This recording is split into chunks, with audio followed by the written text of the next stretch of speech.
Voilà, bonjour à toutes et à tous, et bienvenue dans cette nouvelle visioconférence qui a pour thème l'hypnose et les douleurs chroniques. Plusieurs personnes n'ont pas pu suivre les précédentes conférences que j'ai faites sur ce sujet. Alors, à leurs nombreuses demandes, je refais cette présentation pour que vous puissiez ensuite la revoir en replay sur ma page Facebook, sur YouTube ou encore sur mon site internet. Cette conférence, elle va vous permettre de comprendre d'une part comment et de quoi se composent les douleurs, et d'autre part, comment l'hypnose peut se révéler être une aide précieuse et à la portée de tous pour les soulager. Je m'appelle Fred Simon, je suis praticien en hypnose, spécialisé notamment en gestion des douleurs chroniques. Alors pour cette visioconférence, je vous ai préparé un diaporama qui servira de fil conducteur et qui me permettra de vous expliquer visuellement ce que je souhaite vous partager aujourd'hui.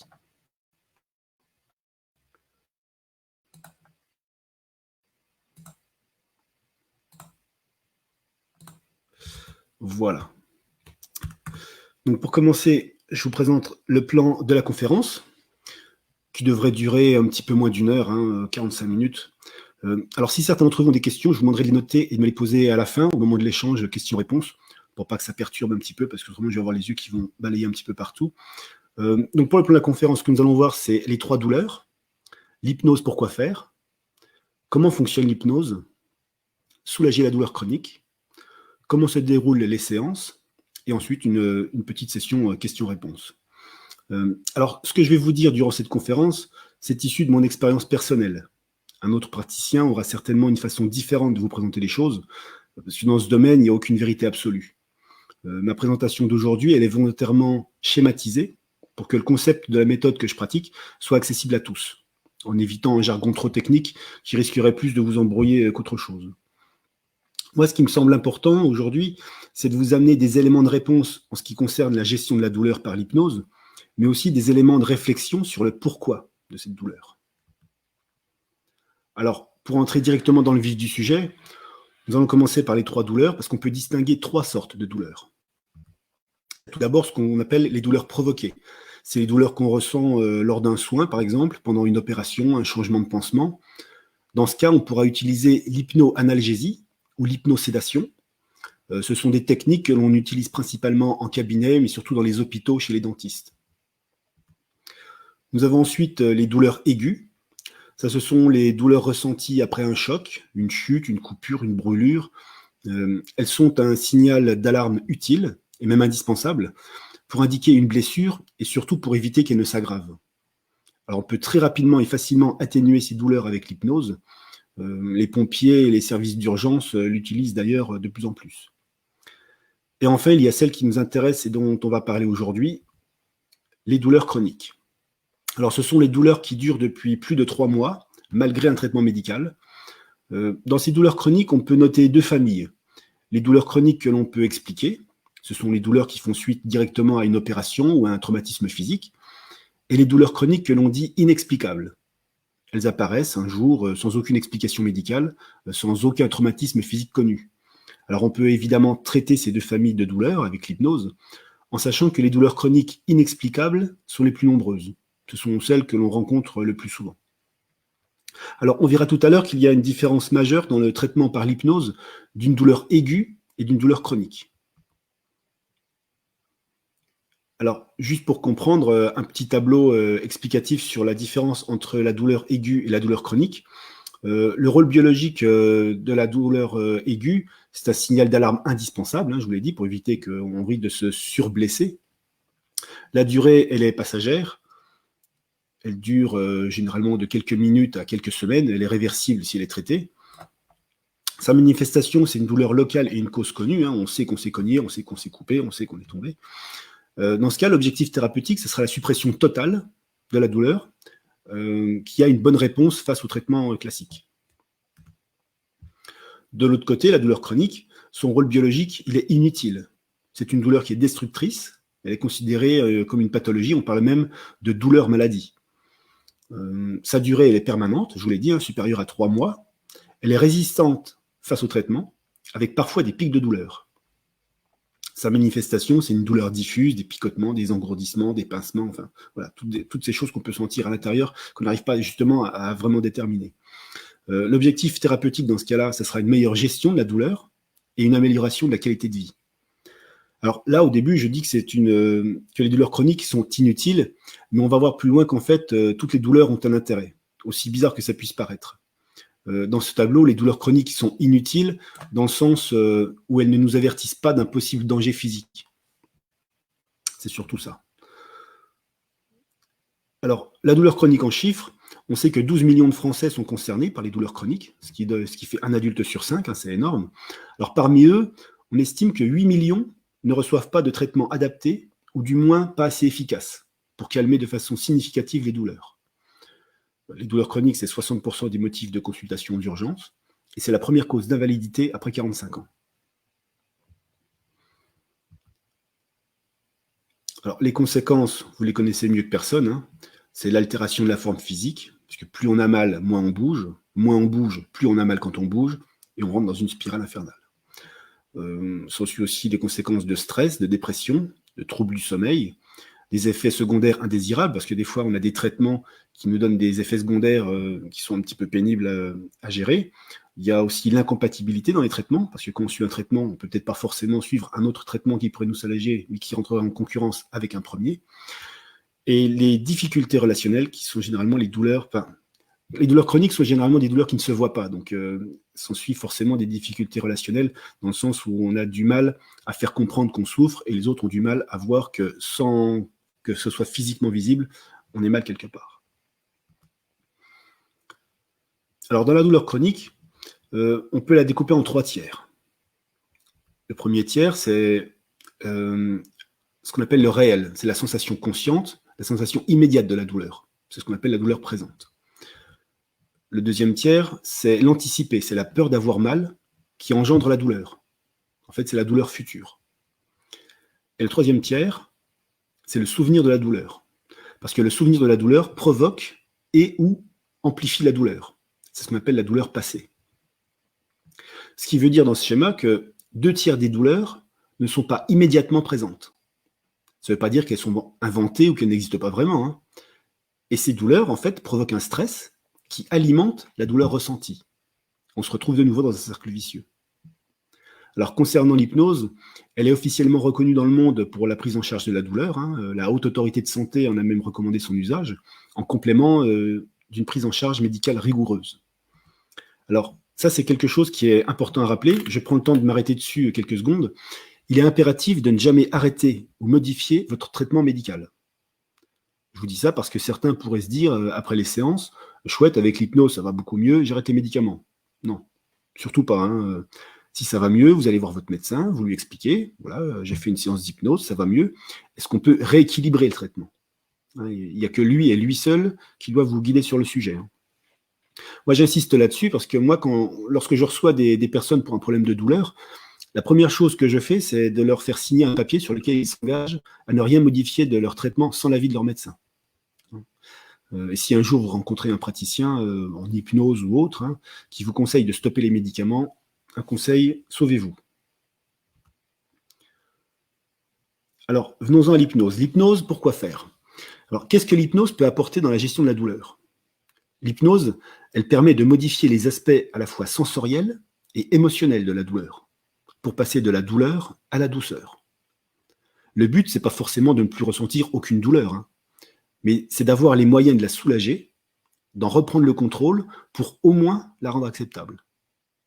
Ce qui est intéressant, c'est que c'est une thérapie naturelle sans aucun effet secondaire. Alors tout d'abord, il y a des tonnes d'hypnoses différentes, hein, ericksonienne, directe, holistique, chamanique, humaniste, enfin j'en passe. Alors je ne vais pas vous faire un cours sur les différents courants de l'hypnose. Je ne suis pas un spécialiste de son histoire et ça prendrait des heures pour en faire le tour. Et voilà, vous n'êtes pas venu ici pour ça aujourd'hui.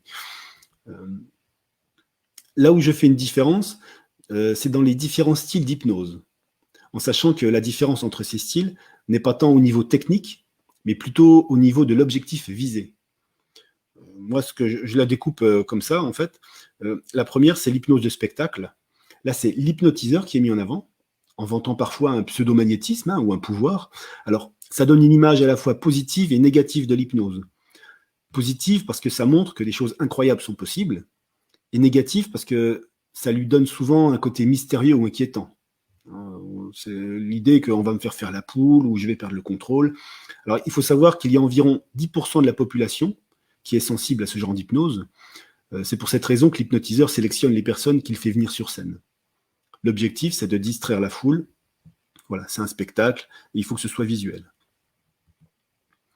On a ensuite l'hypnose de rue. Là, c'est l'hypnose qui est mise en avant. Alors, ça fait prendre conscience au public de l'existence de l'hypnose. Selon la personne qui pratique, ça met l'accent tantôt sur l'hypnotiseur ou sur l'hypnotisé. Le but, c'est de s'amuser autour de l'hypnose. Et voilà, en soi, c'est plutôt pas mal. Si vous avez l'occasion, moi, je peux que vous conseiller de tester la chose. On a ensuite l'hypnose en cabinet. Là, c'est le consultant qui est mis en avant. Le praticien, il est là que pour guider et l'amener à l'autonomie. L'hypnose, c'est un outil qui est mis à son service et elle fait appel aux ressources qu'on possède tous en chacun de nous. Là, par contre, 99% des personnes sont réceptives à ce genre d'hypnose. La condition, c'est de coopérer et d'accepter d'imaginer les suggestions du praticien pour que ça fonctionne. Le dernier pourcent, ce sont majoritairement des personnes qui peuvent souffrir d'une défaillance mentale ou qui ont un problème de schizophrénie ou un problème d'imagination. On a ensuite l'hypnose médicale. Là, c'est le confort du patient qui est mis en avant. Elle est réservée au corps médical, pratiquée à l'hôpital, au bloc opératoire, chez le dentiste. Alors, ce qui est intéressant de noter, c'est que pour l'hypnose de spectacle et l'hypnose de rue, le but, c'est de s'amuser. C'est l'hypnotiseur qui choisit son partenaire. L'hypnose en cabinet et l'hypnose médicale, le but, c'est le mieux-être. Et là, c'est le partenaire qui choisit l'hypnotiseur. Alors, l'hypnose, c'est magique, mais c'est pas de la magie. C'est magique parce que ça fait partie des thérapies brèves. On peut avoir des résultats assez incroyables en quelques séances seulement, entre 2 et 6 séances généralement. Mais c'est pas de la magie parce qu'il n'y a rien de mystique ou d'ésotérique. L'implication du consultant, elle est déterminante pour que ça fonctionne. Alors l'hypnose, c'est à la fois un état et une technique.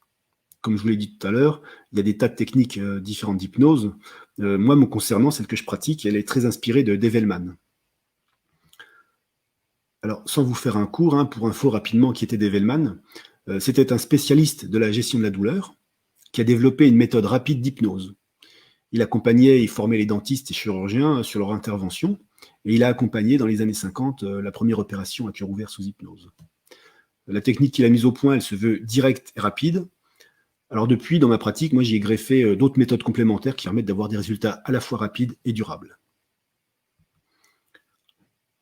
Alors, comment fonctionne l'hypnose ? Pour schématiser, dans la tête, nous avons 2 cases. Une partie consciente et une partie inconsciente. Le conscient, lui, il raisonne, il analyse, il juge, il calcule. Il est dirigé vers le monde extérieur. C'est ce qu'on pourrait appeler le cerveau rationnel. L'inconscient, on peut le voir un peu comme un ange gardien. Il agit toujours pour votre bien. Il ne se repose jamais et il peut effectuer des millions de tâches en même temps. Lui, il est dirigé vers notre monde intérieur. Il agit de façon automatique, comme un robot, comme un automate. Alors, cet inconscient, il gère des tas de programmes très sophistiqués, sans que le conscient ne s'en mêle. Il fait pousser vos cheveux, il fait battre votre cœur, il gère la digestion, la respiration, bref, tout ce qui se passe à l'intérieur. Et cet inconscient automate, il gère aussi quelque chose qui nous intéresse particulièrement en hypnose, c'est l'imagination. Imaginez que vous êtes en train de rêver et un ours commence à vous courir après parce qu'il a faim, et il commence à vous choper dans un coin, vous sentez que ça va mal se passer. Le rêve est tellement insupportable qu'automatiquement, vous allez vous réveiller. Vous allez vous réveiller, mais vous vous rendez compte que dans votre lit, vous êtes en sueur et votre cœur bat à 120 km/h. Alors que pour l'instant, il n'y a pas d'ours. Vous êtes dans votre lit et il ne s'est rien passé. Ce qui veut dire que ce qui est intéressant dans cet exemple, c'est qu'on se rend compte que l'imagination déclenche une réaction émotionnelle et que cette réaction émotionnelle a un impact sur le corps. Ce qui veut dire que l'imagination impacte le corps.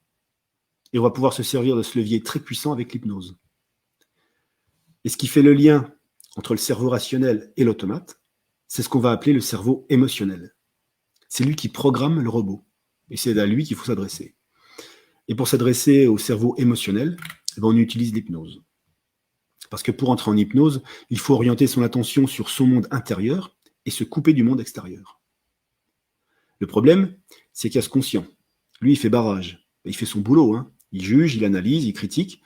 Alors la première chose à faire, c'est donc de contourner cet esprit critique, de le distraire d'une façon ou d'une autre, pour ne pas qu'il perturbe la communication avec la partie émotionnelle. Mais une fois que c'est fait, que le conscient se relâche un peu et qu'il laisse la place à la partie imaginaire, émotionnelle, on rentre dans un état hypnotique. Alors selon les techniques qu'on utilise, le travail et le travail qu'on veut faire, hein, l'état hypnotique peut être du plus léger au plus profond. Et quelquefois, ça se fait tout seul. Hein. Imaginez quand vous allez au cinéma, vous vous installez, vous avez conscience de votre siège, de votre paquet de popcorn, des gens autour de vous. Le film commence et au bout de quelques minutes, hop, votre conscience met en pause, parce que le côté imaginaire, ça n'intéresse pas, et il laisse la place à la partie émotionnelle. Vous rentrez dans l'histoire, vous êtes dans un état qui se rapproche de l'hypnose. Parce que vous vous dites pas tout le long du film, je suis assis sur mon fauteuil, je regarde un grand mur blanc, non, ce serait pas marrant. Hein. Non, vous rentrez dans l'histoire. Si l'histoire, c'est le dessin animé de Bambi, par exemple, la maman de Bambi, elle meurt et vous avez les larmes aux yeux. Alors c'est pourtant qu'un dessin animé, hein. Ça n'existe pas vraiment. Mais l'émotion est là, l'imaginaire est là. Et l'hypnose, elle fonctionne sur cette même mécanique. Mettre le conscient en mode pause et entrer à l'intérieur de soi. Une fois que c'est fait, on peut indiquer à la partie émotionnelle les changements qu'on souhaite faire. Alors, soulager la douleur chronique. Alors, je vous rappelle bien sûr que l'hypnose, c'est une technique complémentaire à un traitement médical et que ça ne la remplace pas, en aucun cas. Alors, concernant la douleur chronique, il y a 3 choses que nous allons gérer pendant les séances d'hypnose. Il y a tout d'abord la douleur ressentie au moment de la consultation. C'est cette douleur immédiate que l'on doit gérer pour apporter rapidement plus de confort. Et ensuite, l'apprentissage par le consultant de techniques qui lui permettront d'être autonome dans la gestion de sa douleur au jour le jour. Alors ça, c'est aussi le but de toutes les séances que je réalise, hein, c'est que la personne reprenne rapidement le contrôle de sa vie, et comme ça, si une douleur apparaît en pleine nuit, elle n'est pas obligée de m'appeler et de me réveiller. Je plaisante, mais il faut vraiment prendre ça comme un nouvel apprentissage. Et enfin, la troisième chose, c'est le travail sur l'origine psychologique de la douleur.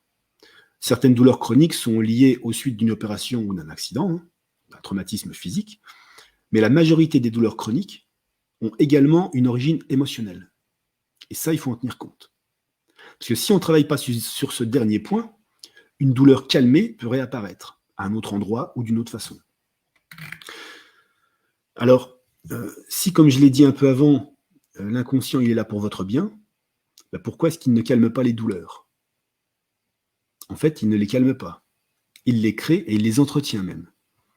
Toujours pour votre bien. En fait, c'est la meilleure solution qu'il ait trouvée pour vous informer que quelque chose ne va pas à l'intérieur. Alors, on peut essayer de faire taire la douleur, mais ça ne règle pas la cause. Ça ne règle pas l'origine de cette douleur.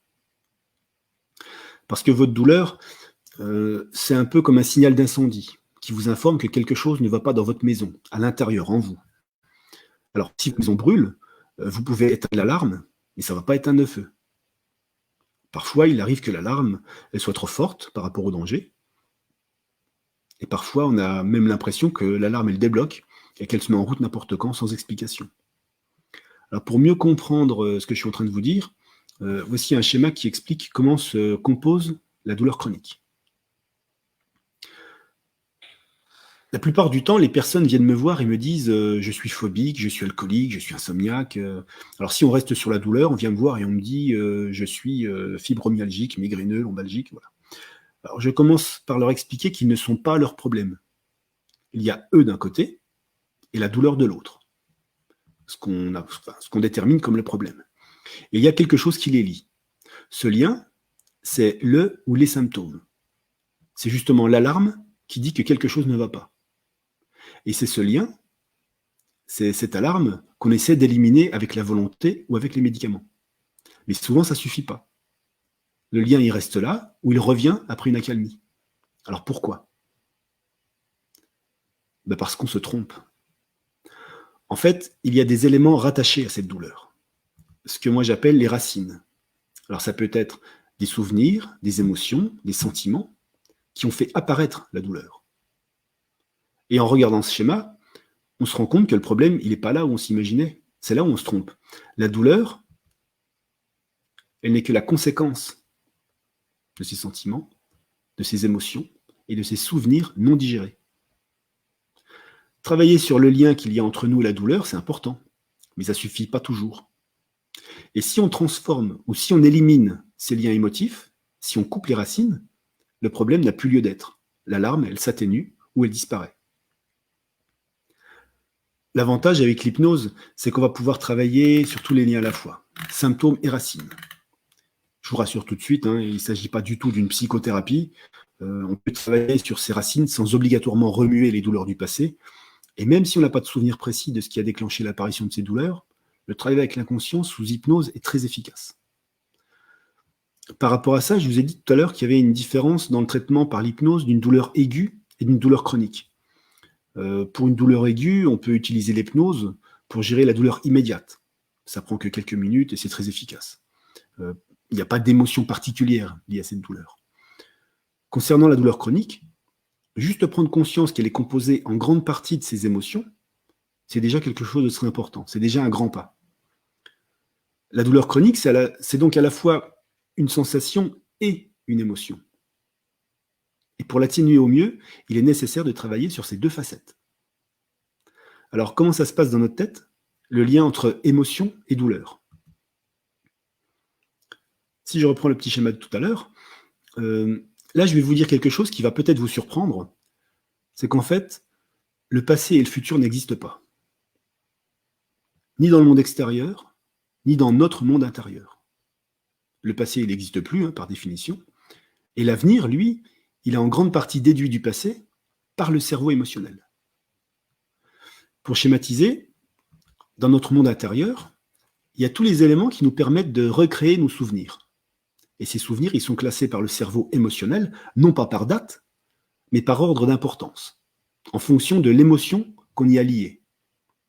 C'est pour ça que certains événements traumatisants, ce qu'on appelle des pics émotionnels, peuvent nous paraître tellement présents, même après plusieurs années.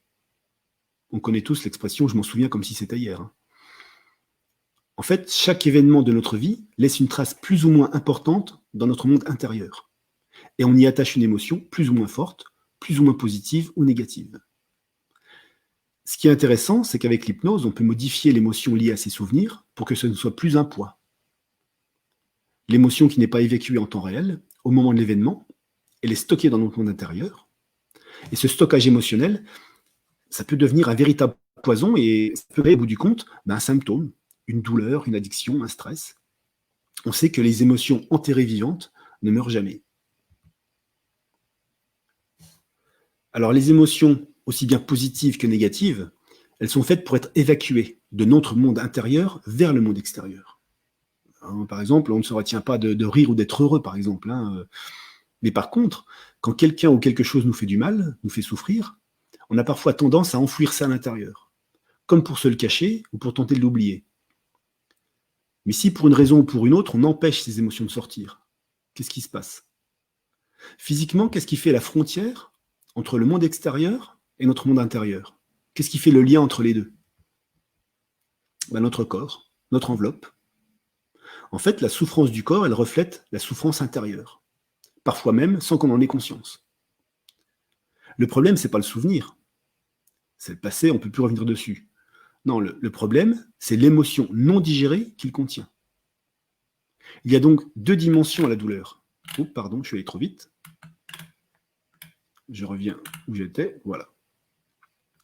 Voilà, donc ce que je vous disais, c'est que il y a donc deux dimensions à la douleur, physique, sensorielle, le symptôme, et psychique, émotionnelle, c'est là où les racines. Alors dans la majorité des cas, il est nécessaire de travailler sur ces deux dimensions pour que les séances soient efficaces et surtout pour que les résultats soient durables.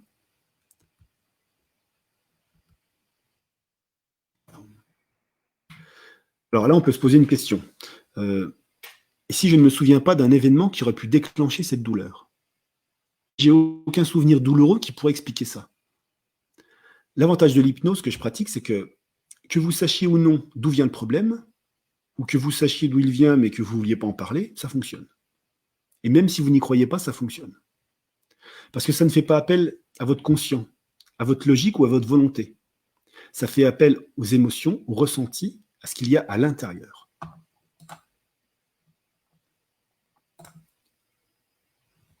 Alors, comment se déroulent les séances? Avant tout, il faut savoir que je ne travaille jamais sur une douleur s'il n'y a pas eu avant un avis médical.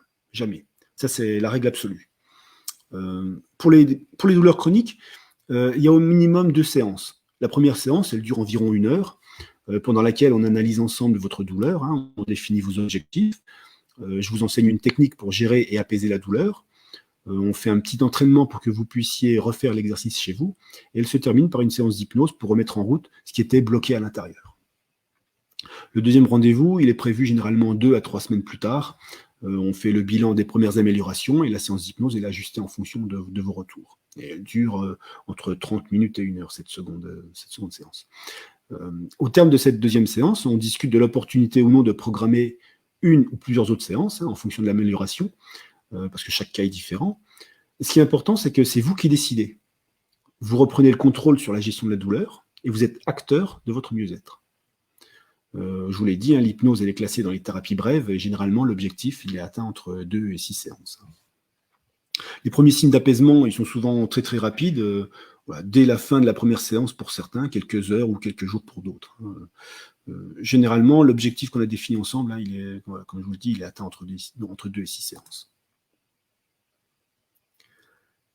Alors, comme vous le savez peut-être déjà, pour les personnes qui se situeraient un peu trop loin géographiquement du cabinet dans lequel je pratique, je propose des séances d'hypnose en téléconsultation. C'est quelque chose que je fais depuis quelques années déjà, mais qui s'est amplifié considérablement ces derniers temps avec l'épisode du coronavirus et du confinement. Ce mode de consultation, ça va devenir quelque chose de complètement banal hein, dans les mois et les années qui viennent. C'est quelque chose qui fonctionne parfaitement bien. En fait, je me suis vite rendu compte qu'il n'y avait que des avantages pour tous à pratiquer les séances à distance, parce qu'elles sont aussi efficaces qu'en face à face. Hein, après tout, une fois que vous avez les yeux fermés, que je sois à côté de vous ou à travers un écran, pour vous c'est exactement pareil. Il n'y a pas de temps de trajet, et donc pas de limite géographique aux consultations. Vous pouvez être à Marseille ou à Bordeaux, et moi à Metz, ça pose aucun souci. Vous restez chez vous, ce qui est plus confortable, surtout si on souffre physiquement, hein, ça c'est pas anodin. Les rendez-vous sont pris plus rapidement, quelques jours en téléconsultation, contre quelques semaines de délai en face à face, parce que le planning est beaucoup plus souple en téléconsultation. Il y a la possibilité de s'adapter plus facilement à vos emplois du temps, plus tôt le matin, plus tard le soir, entre midi, le samedi, bref. Voilà, c'est beaucoup plus simple et c'est bien à noter. Alors pour finir, dans le prolongement de ce que je viens de vous expliquer sur les liens entre douleur et émotion, je voudrais profiter de cette conférence pour vous apporter un élément qui peut déjà vous amener un premier changement positif. C'est sur l'utilisation des 2 verbes que l'on utilise le plus souvent, le verbe être et le verbe avoir. Savoir qu'il est très important de faire attention aux mots que l'on met sur nos mots. Une des premières choses que je demande à mes consultants, c'est de faire attention à comment ils parlent de leur douleur. Je leur demande de remplacer le verbe être par le verbe avoir pour parler de leur douleur. Par exemple, pour parler de fibromyalgie, ne pas dire je suis fibromyalgique, mais plutôt je souffre de fibromyalgie. On a l'impression que c'est la même chose, mais les mots employés ne sont pas anodins. C'est valable pour les douleurs, mais pour tous les autres cas de figure. Hein. C'est terrible, par exemple, de s'entendre dire je suis alcoolique. Non, vous souffrez d'alcoolisme. C'est pas pareil. Encore une fois, vous n'êtes pas votre mal, vous n'êtes pas le problème. Des études en neurosciences ont montré depuis plusieurs années que les mots qu'on utilise influent notre façon de penser, mais aussi nos sentiments et nos émotions. C'est ce qu'on appelle communément le poids des mots. Avec le verbe être, l'inconscient comprend que vous vous identifiez à votre maladie, et c'est difficile de se débarrasser de quelque chose qui définit votre identité. La première chose à faire, c'est donc de séparer la douleur de votre personne. Déjà par les mots. Nous ne sommes pas la douleur. Voilà, je vous propose de passer maintenant aux questions-réponses. Alors ce que je vous propose, c'est de formuler vos questions directement par le biais du chat, hein, comme ça je les vois en temps réel. En attendant les premières questions, je vais répondre à celles que l'on me pose le plus souvent, à savoir, est-ce que c'est efficace sur tout le monde? Est-ce que c'est efficace à 100%? Ça, c'est une question qui revient à juste titre. Alors, par rapport au retour que j'ai sur les personnes que j'ai suivies, on obtient une nette amélioration dans 95% des cas. Alors, qu'est-ce qui peut bloquer parfois? C'est ce qu'on appelle les bénéfices secondaires. Si la douleur disparaît, est-ce que je ne vais pas perdre quelque chose? un mari ou une femme attentionnée, ou l'impossibilité de reprendre un travail qu'on n'aime pas. Alors attention, hein, c'est évidemment inconscient, hein, tout ça. Dans ces cas-là, la douleur, c'est pas une stratégie pour profiter de quoi que ce soit, hein. Mais certaines personnes, elles souffrent tellement qu'elles finissent par y trouver toujours de manière inconsciente un côté positif, peut-être pour les aider à accepter cette douleur ou pour lui donner au moins une utilité. Encore une fois, c'est quelque chose d'involontaire, hein, d'inconscient, mais juste en prendre conscience, ça permet là aussi de comprendre pourquoi, en partie, cette douleur, elle dure, et surtout d'aller mieux ensuite.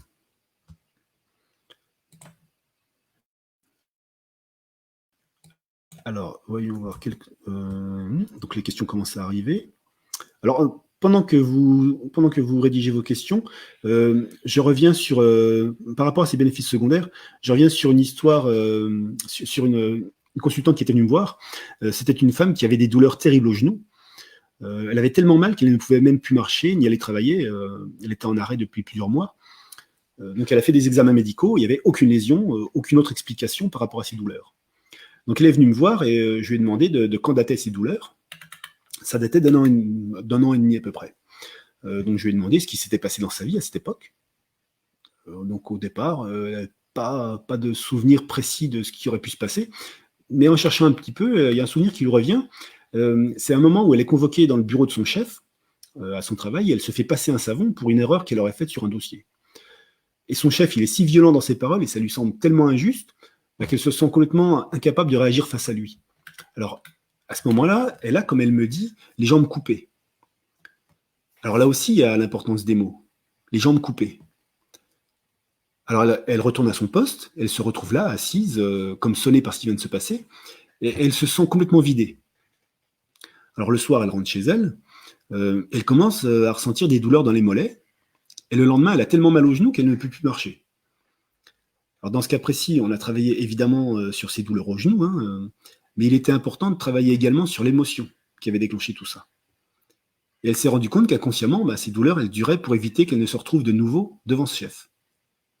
Le maintien de ses douleurs, l'impossibilité de marcher et de retourner à son travail, c'était sans doute la meilleure solution que son inconscient avait trouvée pour ne pas risquer de revivre à nouveau un traumatisme émotionnel.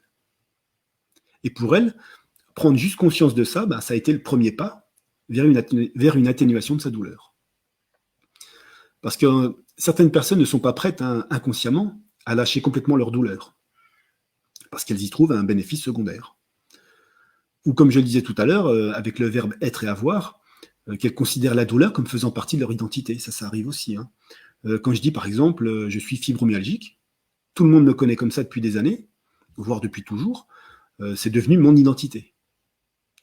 Et si tout à coup je ne le suis plus, je suis quoi? Ça peut être quelque chose qui fait également partie du problème. Voilà, alors les premières questions, je vais voir aussi par rapport aux questions qu'on m'avait posées dans les précédentes conférences. Alors, Michael, est-ce qu'on peut soigner le cancer avec l'hypnose? Alors, deux choses. Avec l'hypnose, il faut comprendre, je vous dis, hein, l'importance des mots, hein. Avec l'hypnose, on ne soigne rien. Voilà, on aide, ça c'est sûr que ça peut être une énorme aide, mais on ne soigne pas. Ceux qui soignent, ce sont les médecins, les chirurgiens, voilà.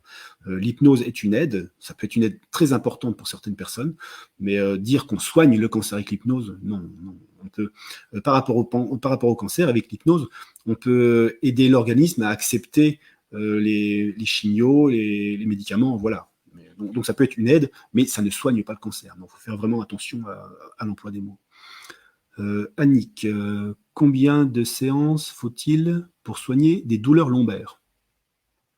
Alors, comme je vous l'ai dit, hein, c'est une thérapie brève, entre 2 et 6 séances. Il faut voir dès la première séance d'où viennent ces douleurs, comment elles sont gérées, comment elles se manifestent.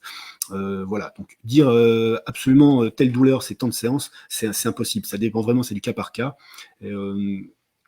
Après la première séance, on voit tout de suite une nette amélioration. La deuxième sert justement à faire le tampon entre ce qui s'est passé et l'objectif. Et après, c'est à vous de déterminer si vous avez besoin de séances. Si vous arrivez à une douleur qui était, si on l'estime sur une échelle de 1 à 10, si vous aviez une douleur qui était à 8, ce qui est déjà insupportable, et que vous arrivez à une douleur qui est à 3 ou 4, et que ça vous convient, voilà, il n'y a pas besoin d'aller plus loin. Une question de Stéphanie Le... Est-ce qu'on peut utiliser l'hypnose sur tout? Alors, comme je vous l'ai dit, hein, l'hypnose, c'est magique, mais c'est pas de la magie. On peut l'utiliser sur énormément de choses. Moi, je l'utilise pour la gestion de la douleur, pour le sevrage tabagique, pour les phobies, pour la gestion des émotions. Voilà, avec les enfants, ça marche très très bien. Donc, oui, le panel de l'hypnose, surtout, faudrait plus définir sur quel sujet vous pensez utiliser l'hypnose. Mais voilà, c'est utilisé par les coachs, c'est utilisé par les sportifs, c'est utilisé par énormément de choses. Oui. Christelle, combien coûte une séance et combien de temps dure une séance? Alors, hormis les séances arrêt du tabac qui fonctionnent par forfait, pour le tabac, c'est un forfait de 240 € pour 2 séances, avec une possibilité d'une troisième offerte. Alors, si je coupe le tabac, c'est une première séance de 2 heures, enfin 1h30, 2 heures, et une deuxième séance de 30 minutes, 1 heure. Pour le reste des problématiques, généralement la première séance dure entre 1 heure, 1h15, parce que c'est là où on fait connaissance, c'est là où on pose des questions. Les séances suivantes durent entre 30 minutes, 30-45 minutes à peu près. Je vais juste prendre une dernière question, si quelqu'un est... non, Jean-Michel... Alors, Eric V. Est-ce qu'on peut rester bloqué sous hypnose? Ah, alors ça, c'est une question qu'on ne me pose pas régulièrement, mais pourquoi pas. Est-ce qu'on peut rester bloqué sous hypnose? Non. Non, on ne peut pas rester bloqué sous hypnose. Il faut savoir que l'hypnose, c'est quand même un état naturel. Donc, vous ne pouvez pas rester bloqué en dormant, vous ne pouvez pas rester bloqué en riant, vous ne pouvez pas... Voilà. Donc, non. Au bout d'un moment, si le praticien ne continue pas à donner des indications, des suggestions, on estime qu'au bout de une vingtaine de minutes, 30 minutes, s'il ne se passe plus rien, vous ouvrez les yeux, sauf si le praticien vous a donné des suggestions autres en vous disant, ben voilà, dans 2 minutes, tu ouvres les yeux. Voilà. Mais rester bloqué, non, c'est impossible, on ne peut pas rester bloqué sous hypnose. Voilà. C'est tout pour ces questions. Oui, il y en a d'autres. Alors, si vous en avez d'autres, n'hésitez pas à me les envoyer. Hein, mais là, on va arrêter là pour le moment. On fera d'autres vidéos si vous en avez besoin d'avoir des réponses à d'autres questions. Voilà pour cette conférence sur l'hypnose et les douleurs chroniques. Merci à tous d'avoir pris le temps d'y participer. Donc, je vous l'ai dit, si vous avez d'autres questions ou si vous voulez prendre rendez-vous, ben, vous pouvez me joindre par téléphone, par mail, par le biais de mon site ou de ma page Facebook. Si vous connaissez des personnes que cette conférence pourrait intéresser, partagez-leur le lien de cette vidéo. Hein, j'en referai d'autres bientôt sur le thème de la douleur, mais aussi voilà, sur le tabac, sur les enfants, si ça peut vous intéresser. Si vous avez des idées de thèmes, n'hésitez pas à me les donner. Le plus simple pour rester informé, c'est de vous abonner à ma page Facebook, comme ça vous êtes sûr de ne rien rater.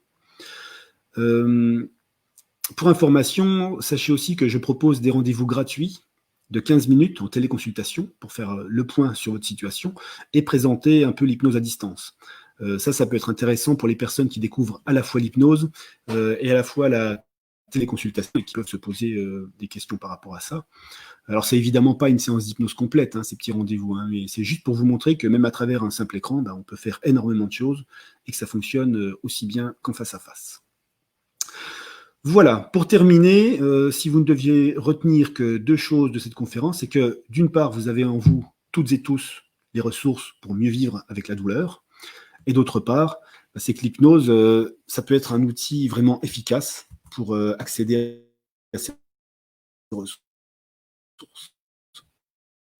Voilà. Prenez soin de vous et à bientôt. Bye bye.